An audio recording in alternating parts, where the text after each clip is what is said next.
आज आम्ही कमी मेहनतीमध्ये चकल्या बनविण्यासाठी रामबंधू चकलीच्या पिठाचे आयते पॅकेट घेऊन आलो. पण काय माहिती कमी मेहनत लागण्यासाठी हा घेतलेला शॉर्टकट आमच्यासाठी लॉंगकट बनेल. चकली बनवण्यासाठी जो सोऱ्या लागतो तो सोऱ्या आम्ही सर्व घरभर शोधला, पण आम्हाला तो सोऱ्या काही सापडला नाही. नवीन घर बांधल्यामुळं बरंचसं सामान मी इकडं तिकडं आडगळीला टाकून दिलेलं होतं.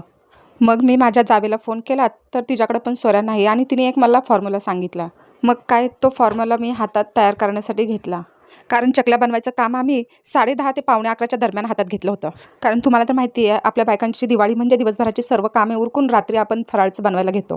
वाटलं सगळेजण हात लावतील आणि हातासरशी काम पटकन उरकून जाईल. पण कसलं काय आमचा फॉर्म्युलाच फेल गेला.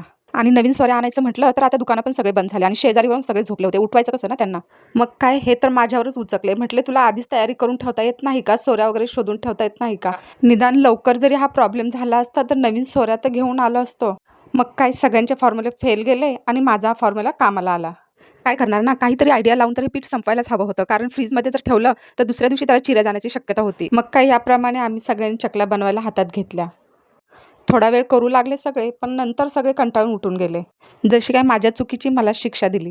बरोबर आहे म्हणा, काय बनवायचं असेल तर त्याची तयारी आधीच केली पाहिजे. काय आहे, कुठं ठेवलेलं आहे ते काढून घेतलं पाहिजे. मग काय सगळ्यांनी सोडून दिलं म्हणून मला सोडता येत नव्हतं ना. मग मी एक मस्त पिक्चर लावला आणि पिक्चर बघत माझं काम संपवलं. बघा अशा प्रकारे मी माझं सर्व काम संपलं. अशा मी सर्व चकल्या करून टाकल्या. अगदी वाटतात की नाही सोऱ्याने बनवल्यासारख्या.